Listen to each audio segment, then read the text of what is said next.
రాజకీయ పార్టీలకు విరాళాల విషయంలో సుప్రీంకోర్టు రాజ్యాంగ ధర్మాసనం సంచలన తీర్పు వెల్లడించింది. ఎలక్టోరల్ బాండ్లు రాజ్యాంగ విరుద్ధమని, ఇది ప్రాథమిక హక్కుల ఉల్లంఘన కిందకు వస్తుందని స్పష్టం చేసింది. ఎలక్టోరల్ బాండ్స్ స్కీమ్ను వెంటనే రద్దు చేయాలని, వాటిని అమ్మకూడదంటూ స్టేట్ బ్యాంక్ ఇండియాకు ఆదేశాలు జారీ చేసింది.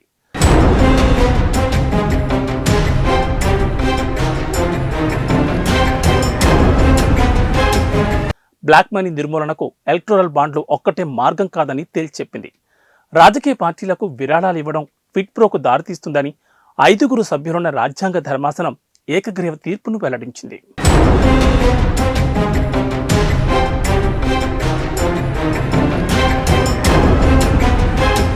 రాజకీయ పార్టీలకు అందే నిధుల్లో పారదర్శకత తీసుకొచ్చే ప్రయత్నాల్లో భాగంగా కేంద్ర ప్రభుత్వం 2018 జనవరి 2న ఎలక్టోరల్ బాండ్లను తీసుకొచ్చింది. దీన్ని సవాలు చేస్తూ పలు పిటిషన్లు సుప్రీంకోర్టులో దాఖలయ్యాయి.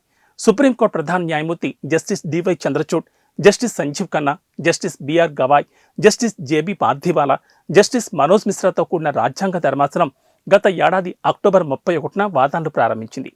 ఈ సందర్భంగా కేంద్రం తీసుకొచ్చిన ఎన్నికల బాండ్ల పథకం పారదర్శకత కొరవడంతో పాటు ప్రజాస్వామ్యాన్ని విధ్వంసం చేస్తోందని, అధికార ప్రతిపక్ష పార్టీలకు సమాన అవకాశాలను కల్పించకపోగా అవినీతిని ప్రోత్సహిస్తోందని సీనియర్ లాయర్ ప్రశాంత్ భూషణ్ వాదించారు. ఎన్నికల బాండ్ల ద్వారా సమకూరిన నిధుల్లో అత్యధిక భాగం కేంద్రంలో, రాష్ట్రాల్లో అధికారంలో ఉన్న పార్టీలకే వెళ్లాయంటూ లెక్కలు చెప్పారు.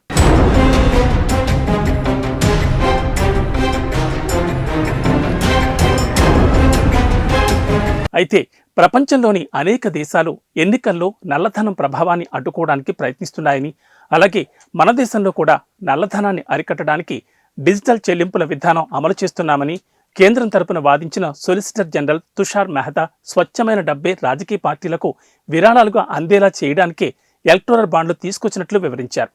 వాదనలు ముగించిన ధర్మాసనం తీర్పు రిజర్వ్ చేస్తున్నట్లు గత నవంబర్ 2వ తేదీన ప్రకటించింది. ఫిబ్రవరి 15న తుది తీర్పు వెల్లడిస్తూ కీలక వ్యాఖ్యలు చేసింది.